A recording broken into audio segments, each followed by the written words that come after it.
Good morning, guys. There are so many fears that we have to master and control in this life, but I want to talk about the first one today, the fear of poverty. This one is one Napoleon Hill talked about in Think and Grow Rich. And to me, the way we overcome this fear, and I feel blessed because throughout my life, I've always felt like money is not I've never worried about it. We never had much of it. We had enough of it, and I'm very grateful to my family and friends for that. But I'm grateful that I've been able to master and control this one. And I want you to as well. And the way we do it is by changing the way we think and working on ourselves and the energy that we're emitting in this world. Because that is the representation. The money is the physical representation of that. And once we swallow that bitter truth, we can then move towards it and mastering that fear of poverty. We are abundant. There's abundance everywhere. And we have to realize that every single day. Have a great day, everyone.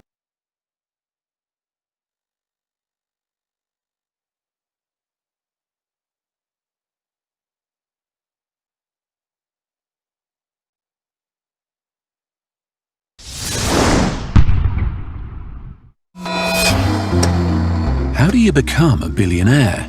Perhaps some of the answers can be found by watching Naveen go about his strict daily routine. I wake up about 4:30 and 5, and between 5 and 5:15, I am working on email, catching up on news, looking at the blogs, looking at the different opinions. Because people just don't sleep. I mean, they're working 24/7. Somewhere around the world, people are awake and working. So you're always constantly being bombarded with request, information, or just sometimes news. And so in the morning, I wake up and I, take care of my mind.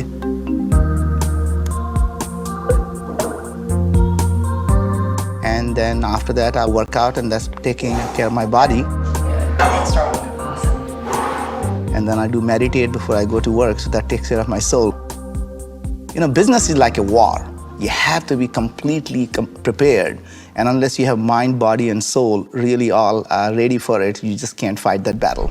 So I love seeing how people do their daily routines. I love seeing how they start the day. I love seeing what their workout routines are, mindset routines are, because hopefully you can pick up one little tweak, one little hack, one little thing that you can try out on your own to be able to make your life a little bit better. I'm sitting here outside Genius Network. We've just been having some amazing meetings. I spent the past 2 days in a group where you pay $25,000 a year to be in, and the next 2 days we have to pay $100,000 a year to be in. And I'm grateful to be able to meet some amazing humans who built some amazing businesses. And so this video leads to a couple of thoughts for me. The first is, I think it's great to have a healthy balance of order and chaos.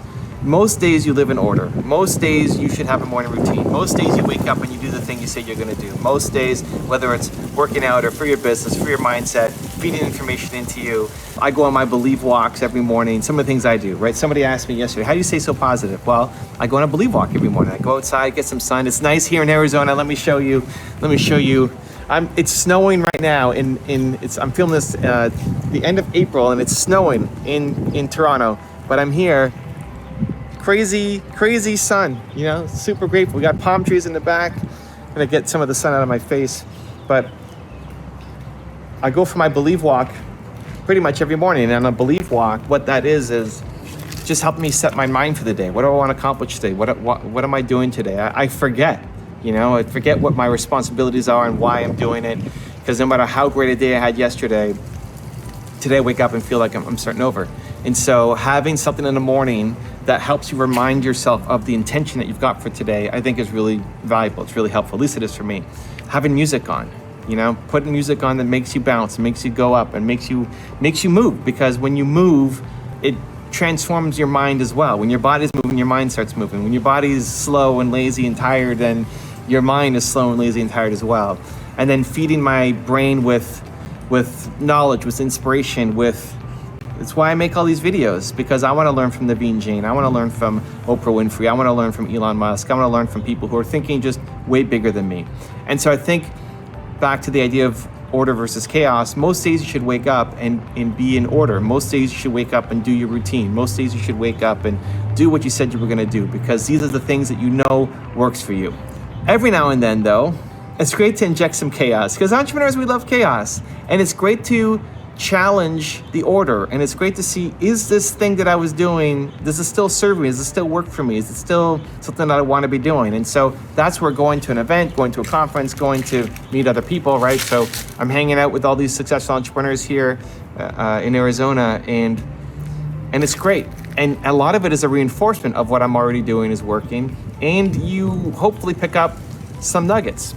This is what, a 10-day trip, 11-day trip, something like that. On my first 2 days here, they gave us free breakfast at the hotel. And so my wife, Nina, was here with me. And we went for the breakfast the first 2 days. And I don't usually eat breakfast. I don't usually eat until at least 2 o'clock. So I'll eat between 2 and 6 o'clock every day. Sometimes I start at 2, sometimes I start at 6, or somewhere in between. I'm usually done by 8. And that's what I do on a daily basis. But since I was away, you know what, let's have some breakfast. And I wasn't like junking out on every sweet cereal and syrup all over the place, but I intently kind of went off my routine, still did my Believe walk, still did the music. And then after 2 days, like, you know what, if I keep doing this for the next 10 days, 11 days, I'm not gonna feel right, you know? And so I'm right now back on my routine. And the little bit of chaos every now and then I think is good. It helps you identify, is the things that I'm doing, is it working? Is it helping me? Do I want to keep doing it or not? What is serving me ongoing? And so sometimes you need to get out of your environment to get that shift. So going to an event, going to a conference, meeting other people, being around more ambitious or equally ambitious people as you can help you come back with some new ideas. Even if you go on vacation, like you ever go on a vacation, you come back, you're like, I want to do this, and this. You feel rejuvenated, you feel energetic, you feel alive, you feel ready to go off and just make some big change, right? Because you change your environment, and so that will force some chaos into you that can hopefully lead to some positive results. So I think most days you should live in the order. You know, here's my routine, and I think it works, and I'm sticking to it. And then every now and then you need to inject a little bit of chaos into it. And hopefully in that chaos, it's something positive that you're injecting into yourself that makes you pause, makes you reflect, and makes you see, is this order that I set up for myself still lead me to the life that I want? One of the things that I have taken away from the past 2 days of hanging with the 25K a year members is the importance of tracking. And right now what I've done then is started tracking what time I eat every day, and how many push-ups, jumping jacks, and squats that I'm doing every day. And one of the speakers was talking about, in general, as entrepreneurs, what we're always trying to do is go for new highs. What's our new high? Break a new record, right? Go for new highs. Where a great way to think about it is, instead of always trying to break new highs, because that's almost impossible to do, just work on your bad days. Work on raising the lows. So if you're thinking about a health goal, for example, and you want to hit a certain weight, well, you're the average of what you've done for the past year, right? If you eat like crap half the time and eat super healthy half the time, you're going to get a certain weight outcome. If you eat or fast some days, but then eat super junky other days, you'll get a certain weight outcome. So you're the average of all your highs and lows. And we tend to focus only on the highs, and we don't focus enough on the lows. Where if you can just, instead of always focusing on getting better highs, just lowering the impact of the lows, then you can get a better average result, which is what your end result ends up being. And so you don't know until you track it.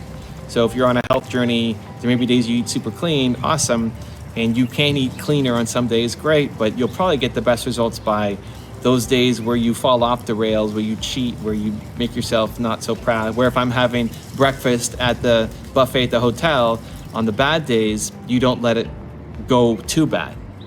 There's a concept of bumpers, like in a bowling alley, you have bumpers down the side. And so you don't let it get too bad. And so if you cheat or you eat, then you're not having all like pounds of syrup and everything else, that you minimize the impact. Or if you're gonna work out, or you're gonna make your calls, you're gonna make some videos, that whatever your worst days are, just making them not as bad. And track. So by tracking, you can see how well you're doing. And so I started tracking what time I ate. So yesterday was the first day, so I ate at 6:15. I didn't eat anything all day, ate at 6:15 at night, and ended up doing, 50 push-ups, 100 squats, and 200 jumping jacks, something like that. And then today I'll start tracking again. And it gives you a baseline for where you're at. And so that's a new thing that I'm gonna try. And right now my plan is track those metrics, what time I ate, how many push-ups, jumping jacks, and squats that I do every day, those 4 things that I'm measuring, and track that every day just on a piece of paper, and then on the weekend transfer that into a Google Sheet. And so I have historic data. Now, here's the thing, it's an idea. Right now, I'm super excited about the idea. I'm away from my environment, I've injected chaos into it, and I got inspired to do this. So immediate action, I'm doing it, right? You don't have to wait to go home to buy a Fitbit, to buy a fancy tracker, to XYZ, right? This is what we tend to do. You get inspired by something, and then you go off and you plan and plan and plan, and when I get home, or next week, or next month, or on my birthday, or New Year, I'm gonna do it. I said, just do it, just get started. Just immediate imperfect action is always the answer. And I'm excited by it right now. And it might make a huge difference to me. It might be a big game changer. It might be all I talk about, to give you advice for the next 10 years of my life. Or maybe it fizzles out, or maybe I try it for 3 days and I leave here in a couple days and then that's it. And I don't do it again. It's still worth the experiment. And that's what chaos brings. The chaos brings new ideas, and the newness is not productive. The newness is creative, but the newness is gonna fail a lot. The newness is not gonna be efficient. Again, it won't be productive, and we judge ourselves that every new idea has to be the perfect idea. It's the exact opposite. Like new ideas, most of them will fail. And it's not that it's a bad idea, it just may not be the right idea for you at this moment in your life right now. And so I'm trying it. But in general, back to the idea of order and chaos, I think most days you should wake up and have a schedule. I think most days you should wake up and do the thing, at least talking to myself, Evan Carmichael. Evan, most days you should wake up and have a schedule. Most days you should wake up and do the thing that you said you were gonna do and have your routine and stick to it, because that has consistently gotten you results. And if you keep doing that, you'll keep getting more results. And every now and then, you need to inject a little bit of chaos into it. You need to be around other people who are doing big things. You need to question the order and question the structure and ask yourself, does this structure right now still serve me? And is there a better way? And it's in that combination that I think you ultimately find your happiness, your success, your purpose, and you get the life that you want. Also, to make sure you're actually taking action after watching this video, I've designed a special free worksheet just for this video. The worksheet will highlight all of the lessons learned in this video, as well as pull out our 3 favorite learnings and quotes that will inspire you to actually do something. The worksheet will also give you space to write down what your key takeaways are and your specific plan of action to make sure you're getting results. If you want the worksheet designed specifically for this video, absolutely for free, there's a link in the description below. Go click on it and start building the momentum in your life and your business. I'll see you there. If you want to see my one-on-one with Naveen, check out the video right there next to me. I think you'll love it. Continue to believe, and I'll see you there. Self-belief comes from self-love, right? The minute you fall in love with yourself is the day the world will fall in love with you.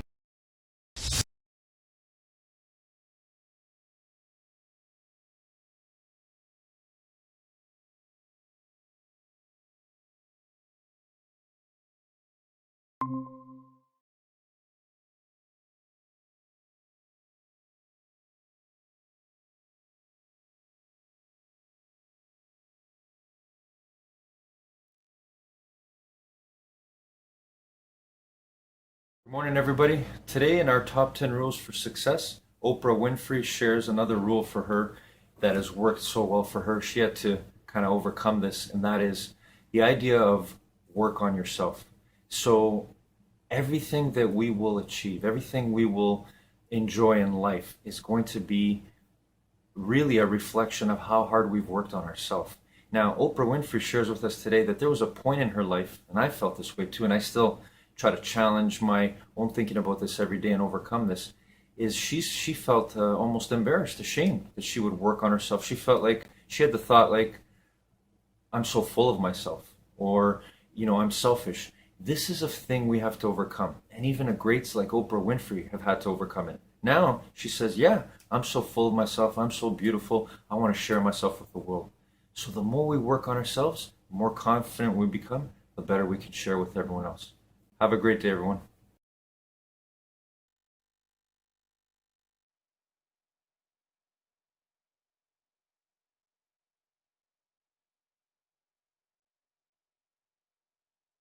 negativity is a multiple of 4 to 7 times more powerful than positivity. So think about that. If I say something out loud, it's 10x. If it's negative, it's 4 to 7 times more powerful. So when I say negative things out loud, it's 40 to 70 times more likely that that will happen or cause a result that won't be good for me than if I just didn't say anything. So as we were going into our second year at Alabama, and we were going into our first year at Florida State, and we were ultimately going into our second year at the University of Georgia, we made a bet. What if we could just get our players to not say stupid things out loud?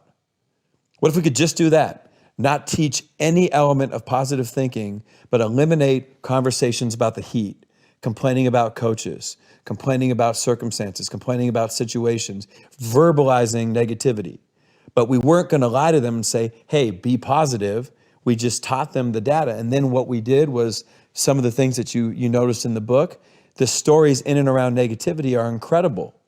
Tell us some. Bill Buckner was one that took my breath away.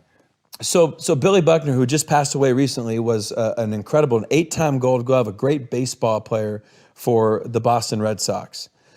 Well, he made a mistake in sports that would be one of the biggest sport bloopers in history. And in 1986, he let the game-winning run score on a ground ball through his legs that ultimately would give the Mets the World Series. Mm-hmm. Now, I was just watching an ESPN E60 Jeremy Schaap story, and I saw an interview that was done in 1990 that resurfaced in 1995, where Buckner was interviewed 12 days before the World Series, and he said, the dreams are to win the World Series, and the nightmare would be for me to let the game-winning run score on a ground ball through my legs.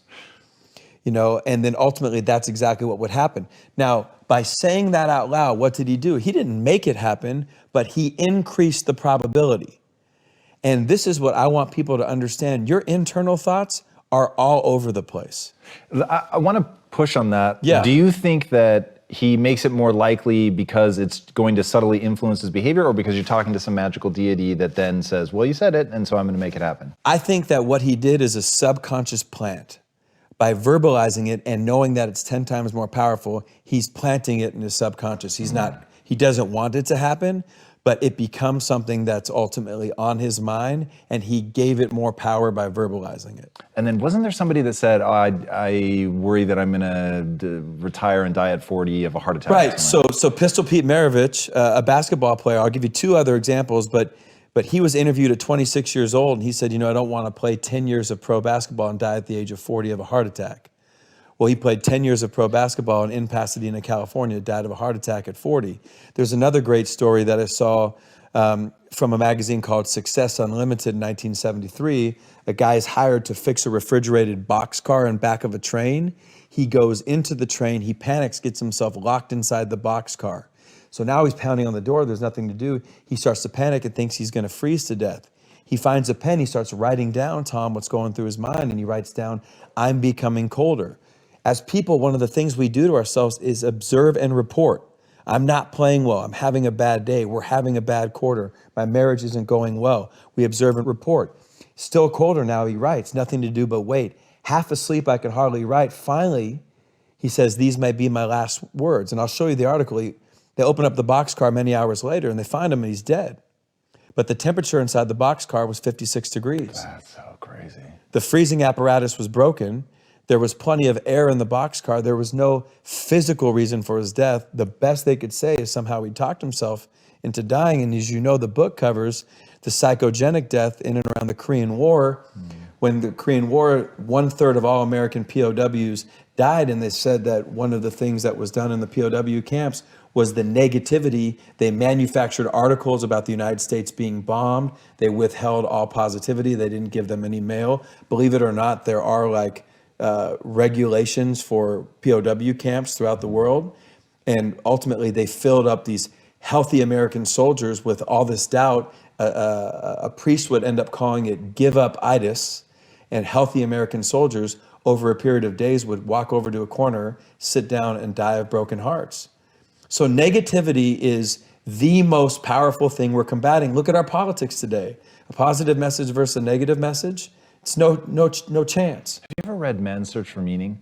I haven't read that. Tell me God, about you're that. gonna love it. So, Man's Search for Meaning, Viktor Frankl, in a concentration yes, camp. yes. It's actually in multiple. If I remember right, he was in 5 different concentration camps. Yes. And ultimately, he says that you could tell within 72 hours when someone was going to die because they would give up. Yep. And he said once they gave up, then it was a 72-hour clock. They no longer knew why they were fighting, and they would just die. Right.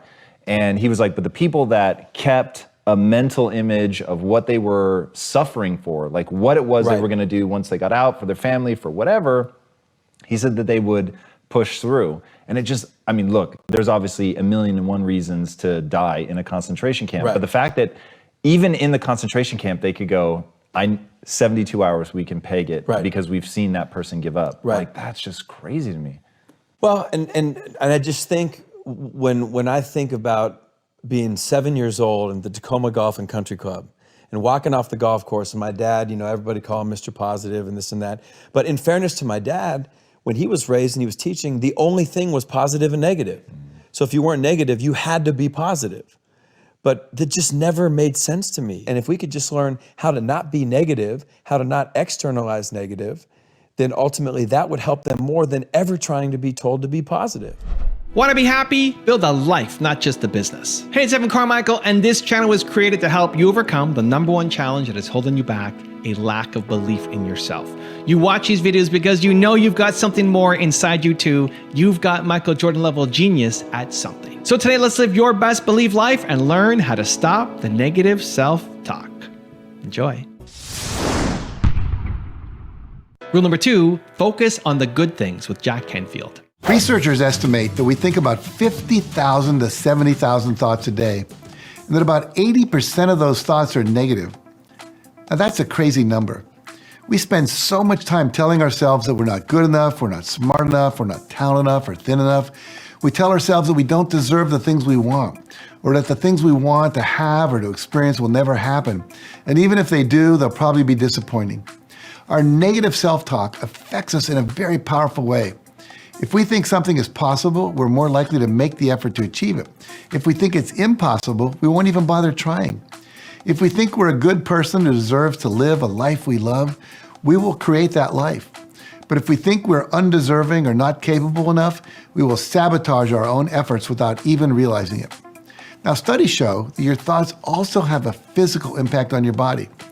Take polygraph tests, commonly referred to as lie detector tests, for example. They demonstrate how your thoughts directly influence your blood pressure, your muscle tension, your temperature, your breathing rate, your heart rate, even how much your hands sweat. Now, those are some pretty significant physical reactions to your thoughts. And when you experience the effects of negative thoughts, such as thoughts that create the emotional states of fear, anger, anxiety, guilt, shame, or regret, the muscles in your body actually become weaker. Your stress levels go up. You experience changes in your biochemistry and hormone levels, and you may even suffer from gastrointestinal or digestive problems, among other physical symptoms. Now, studies also show that negative people tend to be more depressed and are generally less satisfied with life. In contrast, when you experience positive thoughts, you flood your brain with endorphins, which helps you relax so you're more alert and centered. Not only that, positive thinking increases your experience of pleasure while reducing physical pain. And as a result, you're far more likely to be confident, optimistic, and motivated to do whatever it takes to achieve your goals. But for some people, shifting their negative thoughts to positive ones is easier said than done. Some people have a lifelong habit of seeing the bad in everything, including themselves. They might try to justify their negativity by pointing out everything bad that's happening in the world and saying they're just being realistic. But in reality, all they're doing is mentally sabotaging themselves. Now, the good news is you are ultimately in control of your thoughts because you are the source of them. That means you can learn to consciously choose to replace your negative thoughts with positive ones that will make your life better. You see, not all negative thoughts are the result of your inner critic run wild. There are other types of negative thinking that if you can learn to identify them and counter them, you can create a happier, more successful, more positive, and more fulfilling life.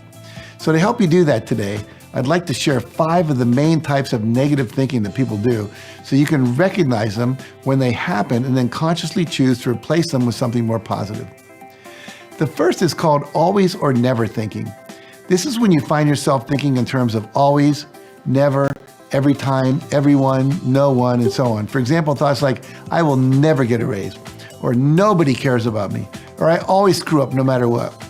This type of thinking is not only detrimental to your happiness, it's not based in reality. It's not true that no one cares about you or that you will never get a raise. Well, that last one might be true if you never do the necessary work to get a raise. But then you're the one who is creating that situation, which means that you can change it. It's not an absolute given. Now, the next type of negative thinking is focusing on the negative. I mentioned this before. It's when you're so busy looking at everything that's bad in the world, you can't see the good. But the truth is, life isn't all bad, just as it isn't all good. It's a combination of both. There's a positive side and a negative side to pretty much everything. And since you get to choose what you are going to focus on, why not choose to focus on the positive? I promise you it will have a much better impact on your life and your health if you do. Now, the third type of negative thinking is called catastrophic predicting. This is when you imagine the worst possible outcome in any situation and convince yourself of its inevitability, usually without any real facts to back it up. A good example of this would be that you begin to imagine that you're going to be laid off from work, or that North Korea is going to send a nuclear missile and blow up Los Angeles where you live, even when there's no concrete evidence that supports your prediction. Even though the worst case scenario rarely ever happens, you act like it's just a matter of time and you let it dominate your thoughts and your actions. The truth is, we never know what the future holds, and history shows that worst case scenarios seldom come to pass. So why worry about something that hasn't happened yet, and most likely never will? You're much better off to simply focus on what is actually happening in the current moment and just stay focused on that, such as the task at hand. Now, the fourth type of negative thinking is a sneaky one. I'm talking about mind reading. This is when you tell yourself you know what someone else is thinking, and it's always something bad. Did you ever find yourself having an argument with someone? You imagine them saying all sorts of terrible things that frustrate or anger you, or that hurt you and to make you feel ashamed. That is mind reading. In reality, you have absolutely no idea what that person is thinking, but you tell yourself that you do, and you let this false belief negatively impact your relationships. Remember, most likely you aren't psychic. The only way you can ever truly know what someone else is thinking is to ask them and have an honest conversation about it. That's also how you form deeper, more meaningful relationships. Now, another type of thinking you should be aware of is guilt tripping. This is when you focus on everything bad you've ever done, everything that makes you feel guilty or ashamed, and you allow that to define your perception of who you are. You tell yourself you're a loser and a bad person, and that you don't deserve to feel happy or achieve the success you long for. And so you give up before you even begin. I've seen people waste their entire lives because of their feelings of guilt over something they did decades ago. Maybe it was had an abortion, lost a marriage due to their alcohol or drug abuse, created a traffic accident, lost soldiers under their command in battle, or spent time in jail, or convinced themselves that someone else's death or suicide could have been prevented if they had only acted differently. The thing is, everyone, including me, has done things they regret. You shouldn't allow that to define you. You have also done a lot of really great stuff in your life. And if you focus on the good things and start to see yourself as a fundamentally good person who has made some mistakes but is also capable of achieving great things, you will open yourself once again to a life of unlimited possibility. Now, here's your homework to complete after watching this video. Begin to listen to how you talk to yourself and how you talk to others. Do you focus on the negative and assume the worst? Are you constantly tearing yourself down? Do you think in terms of always or never? Do you assume you know what other people are thinking without checking it out? Every time you catch yourself thinking a negative thought, simply say the words silently or out loud, cancel, cancel. You're telling your subconscious mind to cancel that, and then consciously shift it into a positive thought instead. Rule number 3, be kind to yourself with Mel Robbins. Your sense of feeling like the effort is worth it begins and ends with how encouraging, supportive, and kind you are to yourself. You have to become aware of it, and you have to realize that sometimes, like, the way you talk to yourself, like, believe it or not, it does impact us. And whether we want to admit it or not, I think sometimes people, when they're feeling so down about themselves, they have a hard time admitting that something in their life is going wrong, because they're already feeling so low that the idea of even having something bring them even down lower, like, scares the hell out of them, right? Yeah. So let's break this apart. Let's role play here. Okay. So let's say you are, what was the sport that you played as a kid? I tried to play all sports. I wasn't very good, but I would say the sport that I was the most consistent with was basketball. Okay. So little Doug is on the basketball court and there's a foul, and Doug is the person that is selected to shoot the free throw. And little Doug steps up to the free throw line. And then all of a sudden they call a timeout. And you come running back to the huddle. What would be the most empowering and encouraging and motivating thing that your coach or teammates could do or say in order to help you perform and feel your best when you step onto that line? Like, I believe in you and you're going to make it. I believe in you and you're going to make it. You got this. And then they send you back into that game with a high five, right? How would that make you feel, little 9-year-old Doug? I'd feel pretty confident. Right. Now, how would little 9-year-old Doug feel if when you came back to that huddle and you're about to go do this free throw, that your teammates are like, oh, him? He's a piece of shit. He screws everything up. Are you kidding me? What? What? Oh my God. Well, he shouldn't be the one that does. How would that make little Doug feel? It would probably obviously make me feel like I'm not going to make the shot, so why even bother? Correct. What you say to yourself matters. Right. And we understand that from a common sense perspective. But somewhere along the line, we have all stopped saying, you're going to make it. You got this. And we've started saying, you're a piece of shit. You're not good enough. Why even bother?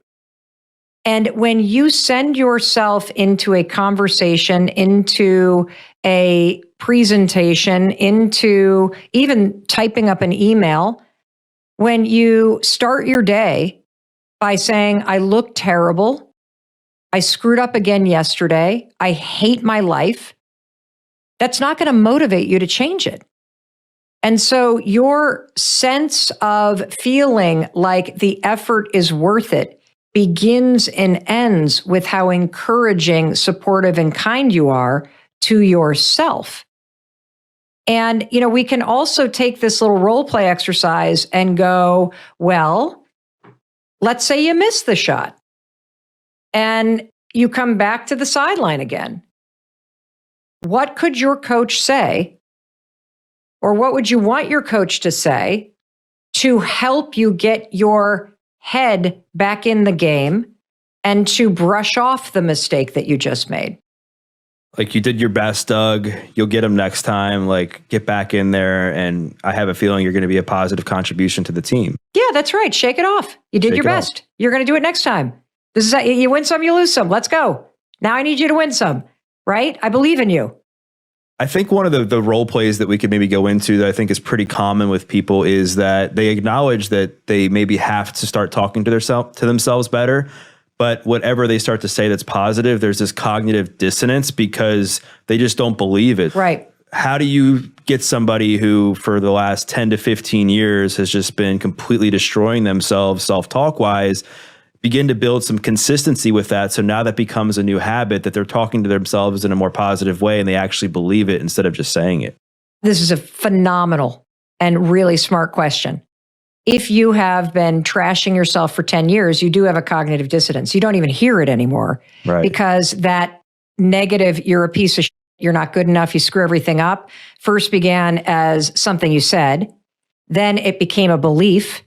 Your brain started to align with the belief and it starts to become your identity. I always screw things up. And I want you to hear me loud and clear. If you are on social media and you ever go to the Discover page on Instagram or on TikTok or on any platform, that social media platform has put together a mosaic of content that aligns with everything that you consume in your feed. That social media platform on the Discover page has assembled a world on social media that looks just like the stuff you're always looking at. Your brain works exactly the same way. One of the reasons why it is so important for you to identify how often you are trashing yourself or being pessimistic or you are being negative in your attitude and unkind to yourself is because as long as you think and speak that, the Discover page of your mind presents a world that matches to that negative dialogue. So that's why this is critical.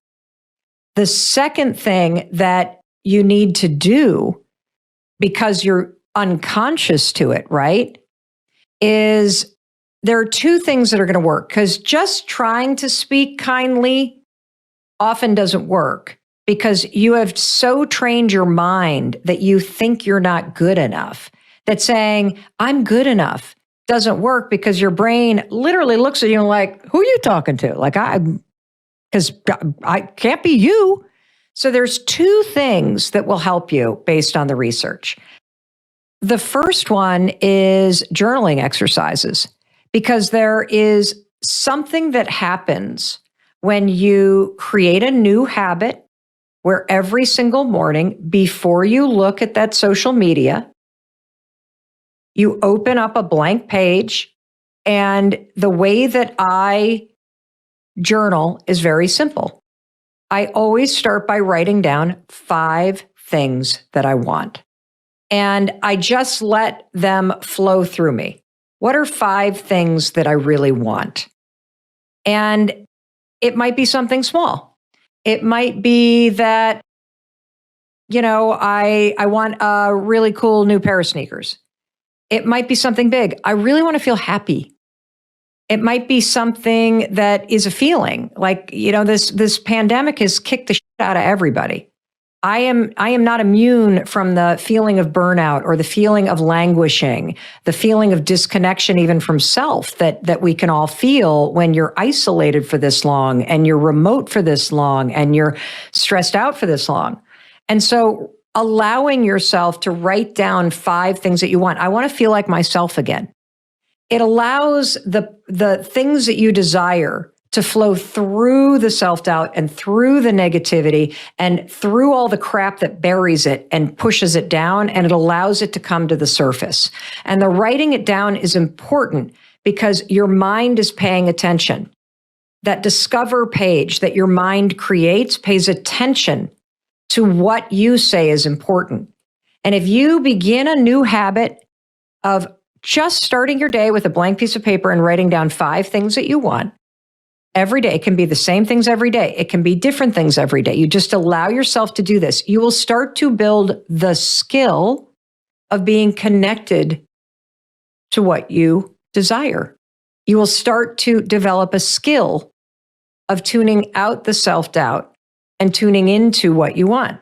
And this is really important because your brain is paying attention, and it doesn't require you to talk to yourself. It just write it on a piece of paper. The next thing that you're going to do, step 2, is write down why you want these things. Because if you have a negative dialogue, Doug, you have for decades talked yourself out of the things that you want. You have filled your heart and your soul and your mind with all the reasons why it's never going to happen. And so by starting every day with a new habit, write down 5 things that you want and then write down why you want these things. You are developing a skill of listening to what you want instead of listening to the self-doubt. That's step 1. That's one thing that you can do to fight decades of negative self-talk. The second thing that you can do is every morning after you brush your teeth, add a high 5 in the mirror to your reflection to your morning routine. That will have a shockingly powerful impact on your negative self-talk.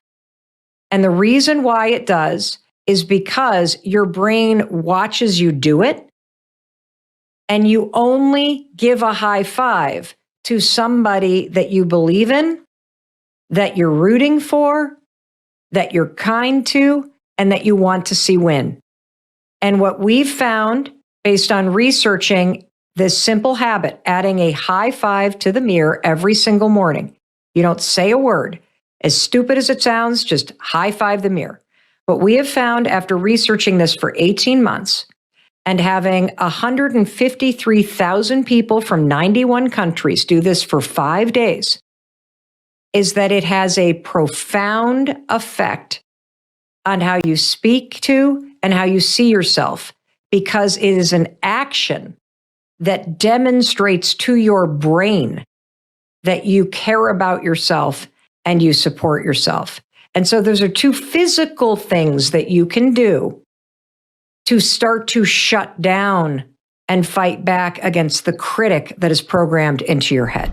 Also, to make sure you're actually taking action after watching this video, I've designed a special free worksheet just for this video. The worksheet will highlight all of the lessons learned in this video, as well as pull out our 3 favorite learnings and quotes that will inspire you to actually do something. The worksheet will also give you space to write down what your key takeaways are and your specific plan of action to make sure you're getting results. If you want the worksheet designed specifically for this video, absolutely for free, there's a link in the description below. Go click on it and start building the momentum in your life and your business. I'll see you there.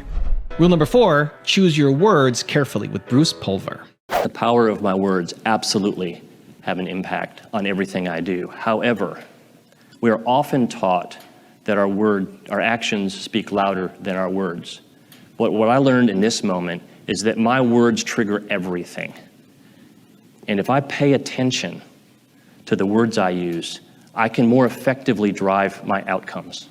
Outcomes of my own, outcomes with conversations in relationships, and outcomes with especially my children. Okay, let's go through an example. You may be going through your BAM moment right now. Everybody has something going on. It might be catastrophic. It might just be, how am I going to get home and get back to work this afternoon? Because remember, I may have left and I don't want to be on Facebook today, so I may not be here or shouldn't be here. We can deal with things one way or the other. So let's go through the either or example. So we're faced with some sort of change, okay? We can look at it as can't handle another negative gut-wrenching experience, or we can flip that and we can say circumstances have altered, now get engaged. How does that vary with how we'll be dealing with whatever that thing is? So we now have a framework for how to deal with this change, this BAM moment. However, it's not that easy, right? Because what happens? Mr. Fear jumps in.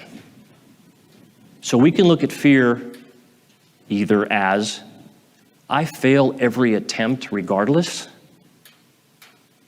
or it fuels my energy and resilience. The fear may not go away, but how I decide to deal with it will determine my outcome. Okay, great, we've lined up the change. We've kind of got fear in the little corner here, at least temporarily. What about Mr. Confidence? We can say, can I? Or just move the I to the other side and make the question mark an exclamation point and say, I can. If we can do that, it moves us from being cautious, anxious, nervous, and insecure to inspired, confident, affirmed, and never a doubt. It doesn't mean we'll get there at the same tempo in a straight line. It does not mean that we will get there without obstacles, but it puts our mind in a place to be able to deal with that change. Every race has a last lap, right? Every symphony has the finale. Every author writes their last chapter. So what about that last bit? We've got framed up change. We've got the fear and control. We believe we can, but it's real easy to tighten up to get it across that finish line. We can either look at it as petrified, under stress, and helpless, or we can just put up some hard work, get ourselves across the goal line. So what I've learned is a carefully selected word can save or change a life, can mend a broken relationship, can build confidence in ourselves to be successful. So I would like to leave you with a challenge, a 30-day challenge. I challenge you to live an inspired life. How do we do that? Invest in your possibilities. Do what you can with what you have today. Neutralize the naysayers. Einstein is quoted, and I'll paraphrase, as saying, negativity can find a problem with every solution. How about we say positivity can find a solution for every problem? Surround yourself with inspiration.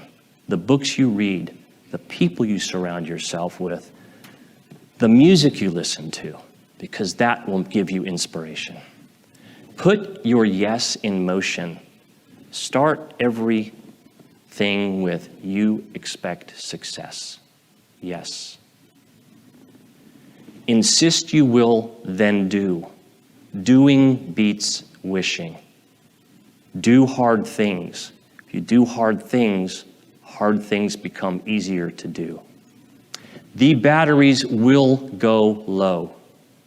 Plug in and recharge. When you do, you can elevate your energy. You always have another level. You just have to believe. And finally, distribute your inspiration to others. There's nothing more contagious than an inspired life. Your words matter. Rule number 5, stop thinking about it with Sadhguru. You take away negative thoughts. Don't identify any thought as negative because it's just a thought. Who told you it's negative? It's just a thought. You're making it up, maybe you like it. What's the problem?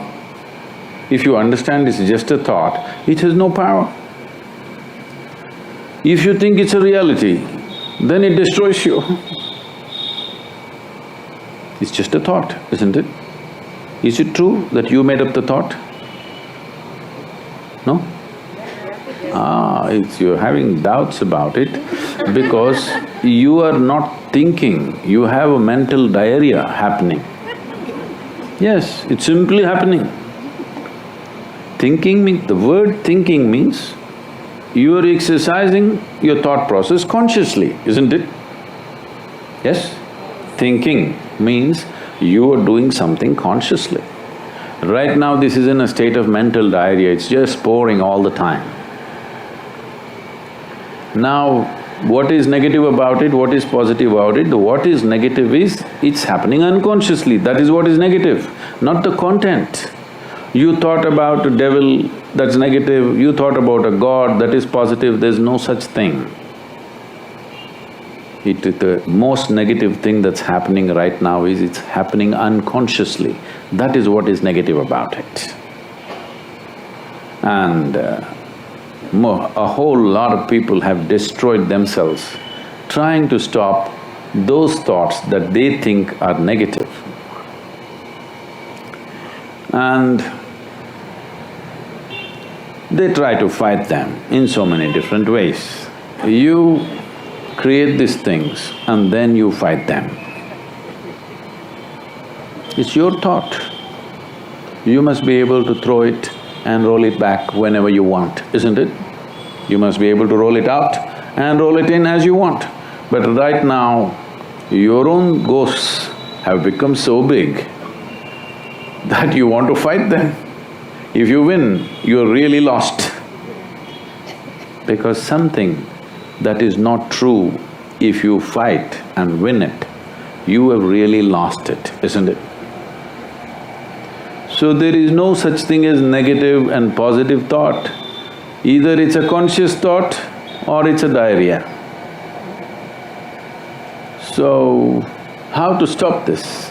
See, suppose you are having diarrhea, physical diarrhea. First thing to do is, every other treatment is next. First thing to do is stop eating bad food, isn't it? Something caused diarrhea. First thing is stop eating bad food, whatever caused this, stop that. This is the first thing you must do. Right now, the bad food is just this. You identified yourself with something that you are not. Now you can't stop your thought process. Do what you want. You do any mantra you want, think of any god you want, do whatever the hell you want. The moment you identify yourself with something that you're not, you cannot stop your mind. And rule number 6, the last one before some very special bonus clips, is don't resist negativity with Jim Kwik. The goal is not to stop it completely. A little self-criticism can be a good thing, give you a reality check that motivates you to be a better person. But there is a big difference between I need to read more and saying things like, I am not that smart, I am not good enough, I have a horrible memory. So studies show that negative self-talk is associated with everything from higher levels of stress to depression. So what do you do with your negative self-talk? First, here's 2 things you do not want to do.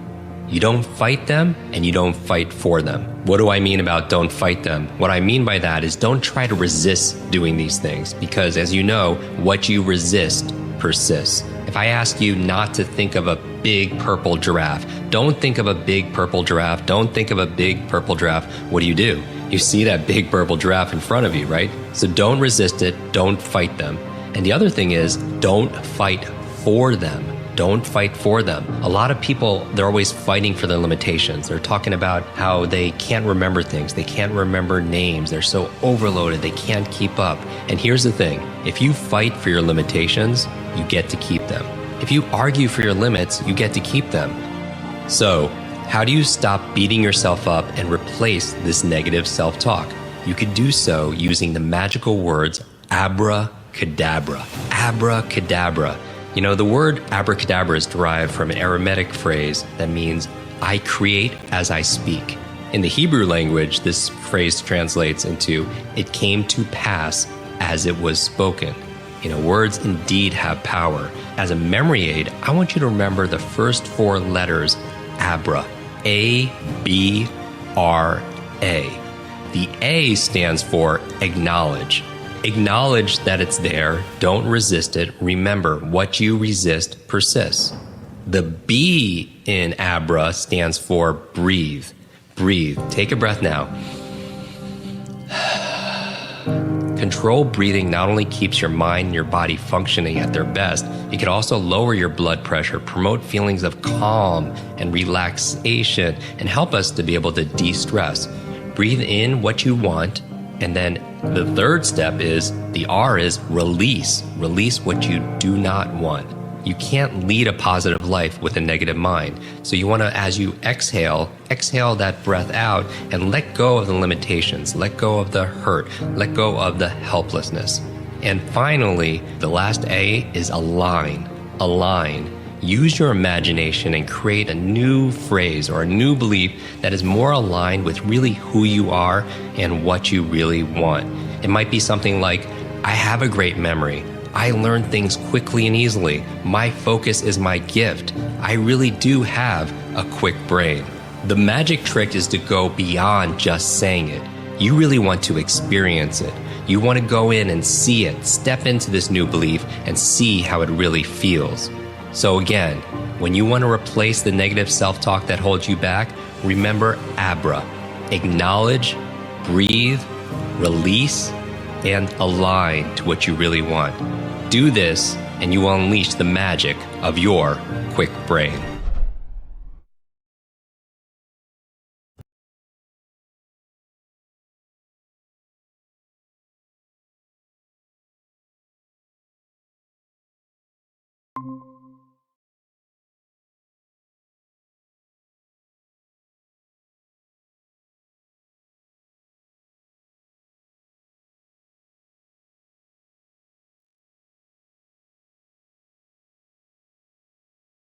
Good morning, guys.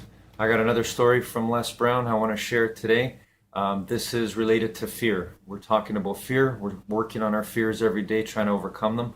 Well, he shares a story where there was a gentleman who would be daily walking by, and there was a dog there that would always chase him, and it was intimidating to him. He was afraid of this thing. He would run away from it.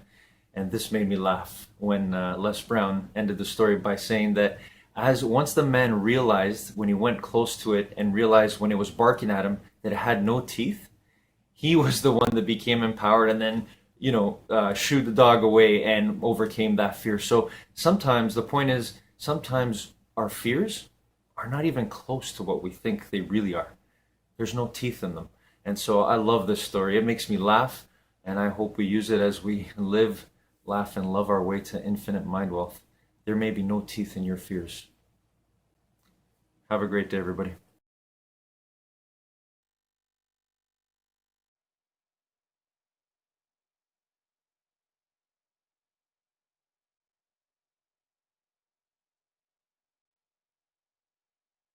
Need motivation? Watch a top 10 with Believe Nation.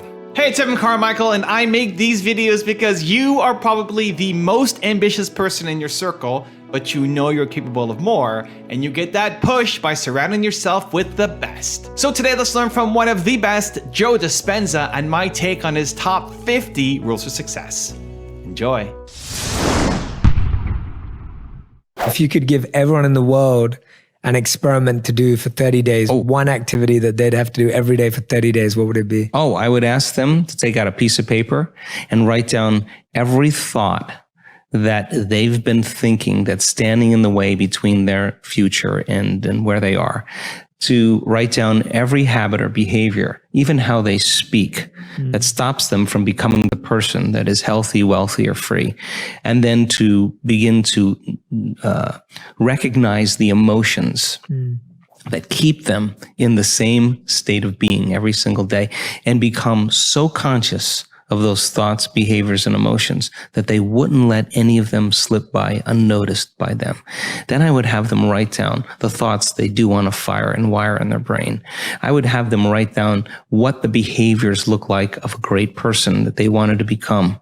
And I would have them practice thinking about it and practice rehearsing it. And then I would say to them, what emotions would you feel when your future happened? Because you have to teach your body emotionally what that future feels like before it happens. And every day, if you practice that diligently and sincerely and just become conscious of who you no longer want to be and keep becoming conscious of who you do want to be, you should begin to see evidence in your life. And when it comes in a way that you least expect, that surprises you and leaves no doubt that it's come from a greater mind, then you'll be inspired to do it again. And now we believe we're more the creators of our lives and less of the victims of our lives. If you said, well, listen, I'm not going to wait for my healing to feel gratitude. I'm not going to wait for my new relationship to feel love. I'm going to actually teach my body emotionally what that future feels like before it happens. Now, this is a big turnaround for a lot of people because we're so reliant on the outer world to change our inner world, right? And waiting and postponing. And waiting is not creating. I mean, period. And when people they could have the greatest intentions in the world, but if they don't combine that with an elevated emotion, there's no signal because the elevated emotion is the carrier. It's the energy that carries the thought. So then when we're in separation, in lack, waiting for our wealth to feel abundance, we're basically living our whole life in pain, right? So then if you reason this and a person can get up from their meditation and they literally feel differently and they're feeling the emotions of their future before it happens, this is turning the whole process around. They can't be looking for it. Why would they be looking for it if they felt like it already happened? Now there's no separation. Now this is when those serendipities and coincidences and opportunities begin to show up in people's lives. So it's work, but then when they start seeing the experience in their life, all of a sudden they start believing they're more of the creator of their life and less of the victim of their life. With a community of like-minded, similar energy of people, everybody understands, they get one another. You know, communities tends to be the thing now that in terms of our social media and the feedback we're getting, everybody wants more community because you get 1,000 people in an audience and their energy's synchronized. Now you're looking at something so much bigger. We're just going to measure this. I just talked to a researcher yesterday. We're going to measure 1,000 people when they reach that synchronized moment when we know that the entire social coherence in the room is orderly, then if you're producing a ambient, coherent magnetic field in your heart and you're tuning into a thought or an intent, and you got 1,000 people doing that, and your energy is going to start interfering and commingling with the person who's next to you. When that energy starts to synchronize, it's going to produce a bigger wave. The higher the amplitude, the higher the wave, the more energy there is. So now you have one mind and one heart. And now when it comes to healing others, and we've done the research on this now, and we're collecting the data, that we're teaching people how to administer a change in energy in the person that's laying there. Because it's not matter that emits a field. That's the wrong way to think about it. It's the field that creates matter. You change the field, you change matter. You're not, It's not your job to change the tumor. The tumor is the illusion. It's the pattern in the field that has to be changed. So once people start reversing this, then you start seeing tumors disappearing. You start seeing blind people seeing, deaf people hearing. You start seeing people with Parkinson's disease switch on. I mean, you start seeing stage 4 cancer is reversing because now you're swimming upstream. You're going to the headwaters and making that change. It's so important then that of the infinite places you can put your attention, let's put it on your heart. And now, where you place your attention is where you place your energy. Why? Because we want this center to bloom. 1,400, 1,300 different chemicals that restore and regenerate the body. Let's breathe, let's open this up, let's practice this. Let's start learning how to lead with our heart, a different consciousness. Yeah, in the beginning, it's a little difficult, but you stay with it and you practice it, pedal by pedal by pedal, you're placing your attention there, you're putting your own life force back into your heart, you're turning your love inward, and the body will start responding. And in a week's time, if we're doing that 3 times a day or over and over again, sooner or later, that thing's going to start blooming. And just like when your sexual organs are aroused and they're engorged with blood, this center, when you start feeling love, you make a chemical called oxytocin. Oxytocin signals nitric oxide. Nitric oxide signals a chemical called derived endothelial relaxing factor. You know what that is? It causes the arteries in your heart to literally open up. So your heart is going to be filled with blood and oxygen and nutrients. It's physiological. It's going to feel full. You're going to have a heart-on, in a sense. Your heart is going to fill, right? And when that happens, you experience a level of love that passes all understanding. Your cup runneth over. I mean, it is, and people they're sobbing because they realize that this center finally, like a child. Also, to make sure you're actually taking action after watching this video, I've designed a special free worksheet just for this video. The worksheet will highlight all of the lessons learned in this video, as well as pull out our 3 favorite learnings and quotes that will inspire you to actually do something. The worksheet will also give you space to write down what your key takeaways are and your specific plan of action to make sure you're getting results. If you want the worksheet designed specifically for this video, absolutely for free, there's a link in the description below. Go click on it and start building the momentum in your life and your business. I'll see you there. I think we're all faced with great opportunities, brilliantly disguised as impossible situations. And in order, like for me personally, and after looking through your book and reading a good portion of it, I mean, for me, there's no school of ancient wisdom that you need to go to be initiated. Your life is your initiation if you're paying attention. So we meet challenges in our life from a certain level of mind, right? A certain level of consciousness or unconsciousness. And even Einstein said we have to go to a greater level of consciousness than the consciousness that's created the problem. Well, what is consciousness? Consciousness is awareness. And awareness means possibilities that you haven't thought of before. So we confront problems or challenges in our life. And as a side note, I was having breakfast with a researcher just last week who's studying what happens when we perceive and condition in our environment as a problem, how it weakens the organism. They're measuring this.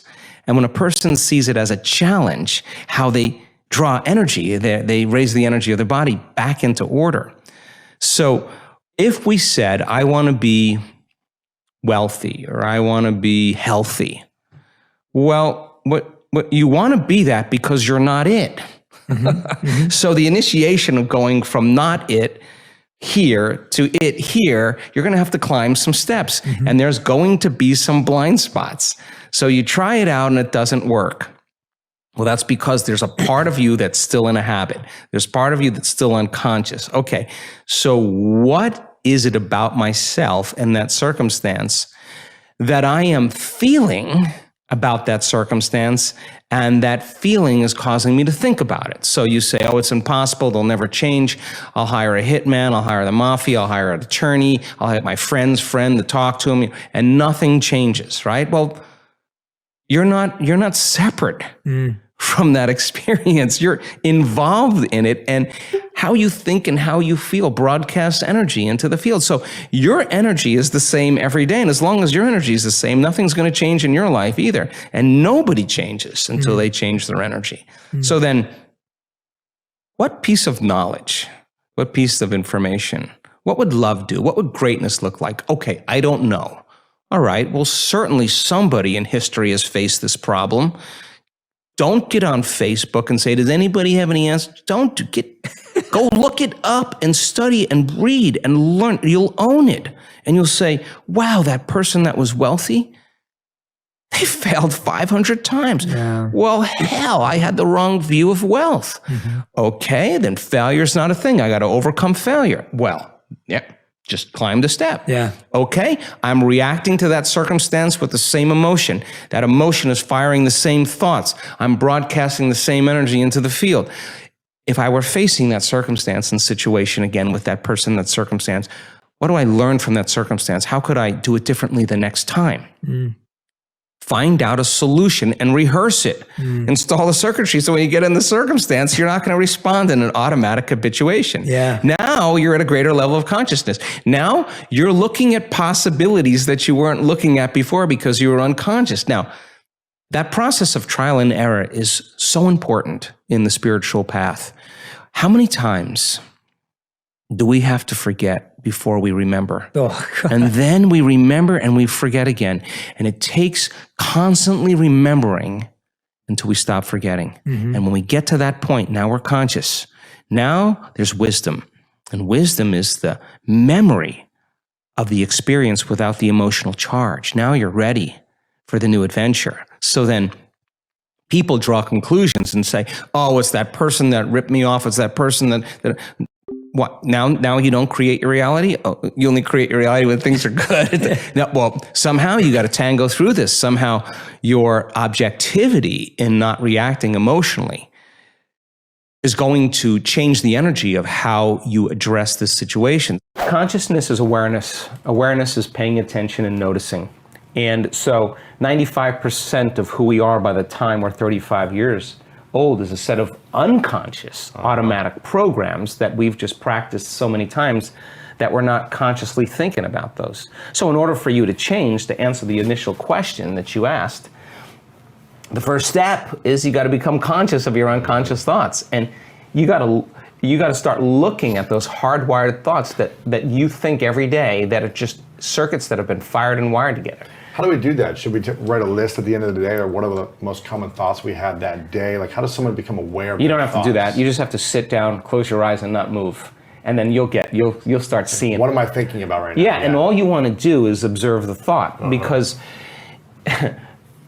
when you begin to observe that thought, you're no longer the program now. You're the consciousness observing the program, and you're starting to pull out of the program. Thinking about the thinking. Yeah, who's doing the thinking of the thinking about the thinking? That's who you are when you're not the program. That's awareness, right? You got to become aware of how you speak, how you act, become so conscious, so aware of it that you won't go unconscious and let that thought or that behavior run you. You got to say, oh my God, this feeling that I've been living by for the last 20 years is actually guilt.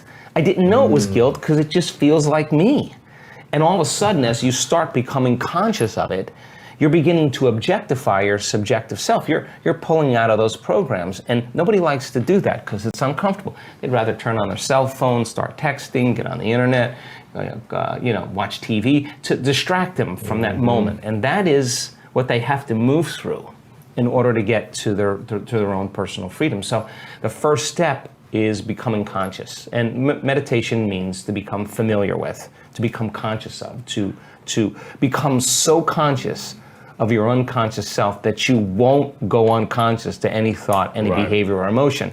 And get ready, because it takes a tremendous amount of energy to do that, and awareness to stay conscious. And so we fall from grace. Yeah. Fine, you're awake, you got another day, let's go again. How often do you fall? Oh my gosh, I mean, how many times have I done it? Thousands, but I'm not gonna give up, because the moments in which I do connect, or the moments that I do have that transcendental experience, what matters the most after it, when I have that transcendental moment, I look back at all of those difficult meditations, those difficult days, and those are the ones you remember. You don't remember the good meditations. You remember the ones where you came up against yourself and you went a little further, and you said, I'm gonna go a little further, I'm gonna go a little further. Or you had a rough day and you just went in and you at the end of the day, you surrender and you have the classic, oh my God moment. There's no linear correlation. It's just whether you're willing to live in creation instead of living in survival. And so you get better at it. You know, we just get better at it. And for me, staying conscious and staying aware and staying present is an art, because you know when someone's present with you in your life because they're paying attention to you. You know when they're not present with you because they're not paying attention to you. So imagine this field of information, this intelligence that lives within you and I, that's governing everything material in this world. It's a self-organizing intelligence.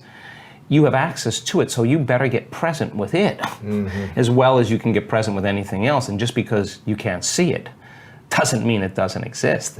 That realm you can't experience with your senses. You can only experience with your awareness. So then people have to take their attention off their bodies and go from a somebody to a nobody. Take their attention off the people in their life and go from that they identify with, and go from a someone to a no one. Take their attention off the things in their life, their cell phone, their computer, their car, and go from something to nothing. Take their attention off where they sleep, where they work, where they're sitting, and go from somewhere to nowhere. Take their attention off the predictable future and the familiar past and time, and go from sometime to no time. And now if you're taking all of your attention off of everything material in this three-dimensional reality, now there's only one other thing that's left. That means you're in awareness, your consciousness. And now that is the bridge, that is the door to the quantum field, and you can't enter the quantum field as a somebody. So if someone has spent their whole life working on having the perfect body, or so much so they have so much attention on their pain, where you place your attention is where you place your energy, it's going to take some work for them to take all of their attention off their body, right? Because they'll do it and then they'll go back, let's see if the pain's still there. Oh, the pain's still there. So it's a little bit of a waltz in the beginning, but as people start applying this, you start getting better at it. Let's demystify meditation, because it has so many stigmas around it. Close your eyes, retreat from your life, disconnect from your body, disconnect from your environment, disconnect from your schedule, and just give yourself an hour or 45 minutes or 20 minutes. Because when you invest in yourself, you invest in your future. And when you believe in yourself, you believe in possibilities. And when you believe in possibilities, you believe in yourself. And if you don't believe in possibilities, then you don't believe in yourself. And you don't believe in yourself, you don't believe in possibilities. So then, but if you have a community, a living organism, where it's becoming the new normal, and you want to join that living organism, and you want to be a part of that, and every stride you make feeds the living organism. Every stride, every effort you make to connect is amazing, because that which we are seeking is seeking us. It's not like it matches our efforts. And so then when people have that uncompromising will, the same way that they go shopping for a dress or a pair of earrings, or go to the gym and work out, with the same intensity, with the same passion, come up against themselves and just say, when the body's given everything it has, it's when you say, that's all you got? That's it? That's all you're going to put out? I'm ready. And so then when you start overcoming that, the side effect of it is that all of a sudden you're happy for no reason. And you're less seduced in believing that something outside, you need something outside of you to make you feel better. All of a sudden, you're feeling better every day without anything outside of you. And now all of a sudden, you start showing up unpredictable in your life. They're saying, that Ed guy, he's different. He's on a different medication. He's something's going on with him. But in actuality, you're just freer, right? And so then as we begin to remove these layers that stop the flow of the divine in us, that in essence in us, the side effect is we become more willful, we become more mindful, become more conscious, we become more loving. It's its nature, you know. Yes. It just becomes who we are. At the end of the day, if you really wanted to be wealthy, say, how did I do today? Did I make the right choices? Was I ethical? Was I purpose-driven? Am I interested in making a difference? Was I fair? Was I tempered? Did I really think before I spoke? What did I remember reading about that book, about that person that did it? How did I do? And if you said, when did I fall from grace? When did I lose it? Okay, I want that opportunity again. I want another shot at that. And I'm going in this way. What would love do in this situation? What would greatness do? And now you evolve your experience, and somehow there's a door, there's an opening, something shifts, something changes. And now here we go, we climb another ladder. And then all of a sudden there's another challenge. And then people who finally arrive at their abundance, they could care less if they're abundant. They're already knowing that they've earned the right for it. So there's sometimes a shortcut in the process if we really learn and we really get it.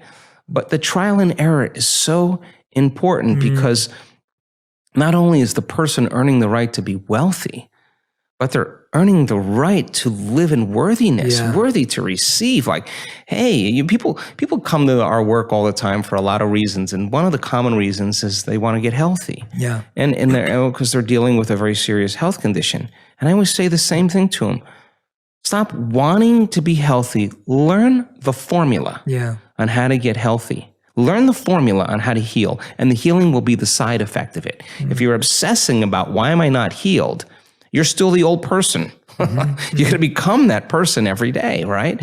Turns out that when you sit down and the people that we interview that have had significant changes, when it's no longer about their health, but they are out of the bleachers and they're on the playing field, and they are coming up against the belief. Like one lady said, God, I always thought that this work really worked, that these concepts are the truth, but I never believed it worked for me. And I was in a car accident, I'm in a wheelchair. And then she made the decision that she was going to overcome that belief. Now, it was no longer about her healing. It was about overcoming the belief. When she overcame the belief, and it showed up every day for herself. When you believe in yourself, you believe in possibilities. When you believe in possibilities, you got to believe in yourself. You don't show up for yourself. You don't believe in it. And that's why people don't do the work. I mean, if you believe that your thoughts created reality, you would show up every day and create. And so a lot of people believe in their past more than they believe in their future. A lot of people fall in love or more in love with their past, or romance their past instead of romance their future or love their future. It's that simple. So the initiation process of life is always going to be there. You're always going to be challenged. If you want to be a master, well, then you better learn how to heal someone else. And you're going to fail a lot of times. And if you think that you're a failure, then you'll quit. But if you feel like you just didn't quite ding it yet, and you show up again to just ding it, and you keep evolving your experience and go deeper, how much more can I open my heart? How much more can I surrender into this infinite field? How much more can I become? Can I walk as it with my eyes open? People do meditations, and they have great meditations, me included. And then you get up, you open your eyes, and you're back in the program. And people want to know why they haven't healed. And we have testimonies of people, they're speaking the truth. They said, my MS, my rheumatoid, and my lupus never went away. And I had great meditations. I felt better. And then I realized with my eyes open, I was still that person. And now, next level. They're in the game, they're catching themselves, they're catching how they speak, they're watching how they think. They're not letting their body fall in the same emotional state to put them in the same past experience that the body's believing in. Now, this is the great part. And when a person finally breaks through from the chains, and there's a different consciousness, a freedom that happens, they look back at their past. They want to change one thing in their past because it brought them to that present moment. That's the past no longer existing. That's the freedom. So is it worth the effort? Yeah, it's no longer about healing. It's no longer about abundance. It's about who you're becoming. I will never work in a relationship. I just won't. If I'm working in a relationship, something's wrong. I'll work on me. I'll bring my best. You bring your best, and we get together and we celebrate. And it should work. It should work. And if it doesn't, then I'm going to step back and see what is it about me, not you. What is it about me that I need to really look at and change? Now, if there's a vibrational match and it flows and it's fun and you connect on physically, mentally, mind, body, soul, that's cool. I think that's healthy. But a mission-driven person can't be in a relationship where you have to keep going back and trying to fix something. I just won't do that. I just think that when it's right, and I'll know. Yeah. Yeah. So I do think that relationships can be easy, and I do think and I think that they should be, and I think that if you're heart-centered, that's a different place you meet. Yeah. Than other emotions, and again, every time I have a mystical moment, and I feel that transcendental love that I don't even know the word for, every time I have one of those moments, I think I got this all wrong. It's just that it is not chemical; it's electric, and you got what all wrong? Well, the way we view the world, the way we we don't see things how they are, we see things how we are, and every inner experience that's transcendental, experience enriches circuitry in your brain. Experience produces emotion or energy in the body. So you start having transcendental moments where you start connecting to that field. Its signature is love. But not love like a love for your puppy. This is like an arousal. This is, I don't know the other word, but bliss. Spiritual arousal. And we have the evidence. We can say, oh, watch this person's brain. And scientists are studying our work. I'll say, oh, watch, she's going to pop in a few minutes. What do you mean? Just watch, she's going to pop. And all of a sudden, this person goes into an arousal. The sympathetic nervous system is so switched on, but the arousal isn't like an arousal that from the environment that produces anger, or aggression, or fear, or anxiety, or pain, or suffering. That's survival in the environment that produces the arousal. This arousal is coming from energy in the body that's moving up into the brain, and the arousal is bliss. The arousal is ecstasy. The arousal is freedom, peace. Oof, yeah. But it's not chemical. It's you'll feel it in every single cell in your body. Now, here's the outcome of that. The outcome of that is that when you open your eyes and some conditioning, some layer has been removed, your spectrum of the way the world looks broadens now, because now you're wired to perceive what's always existed, but you didn't have the circuits in place to perceive them. So then it's the inner experience that literally transforms our experience of the outer world. And so when you start having moments where you hit that kind of frequency, or you have those moments of love, you're less dependent on anyone to bring you happiness. Yeah. You're okay. You can love the person for their flaws, because you can see a part of yourself you used to be that you no longer are. And instead of judgment, you have compassion, and you can encourage and communicate from a level of connection instead of intimidation or competition, or however relationships work. What are the three things we should say when we wake up in the morning or think? Well, first I would say, what is the greatest ideal of myself that I can be today? And I would not get up until I felt like that person. The second thing I would say is, can I begin to keep my energy up the entire day? And if I do it properly, then I will be open to opportunities and possibilities that weren't there before. The last thing I would say is, could I sustain brain and heart coherence to the point where that intelligence within me that's giving me life begins to find a door to open out so I can begin to see evidence in my world? What would you say every evening before you go to sleep? Oh yeah, how did I do today? How did I do? How did I do? How did I do today? I mean, one day, one lifetime. Yeah. How did I do today? Yeah. Did I change or help another human being? Did I really change someone's future, a future timeline? Lastly, what is the greatest thing I learned? You think 60 to 70,000 thoughts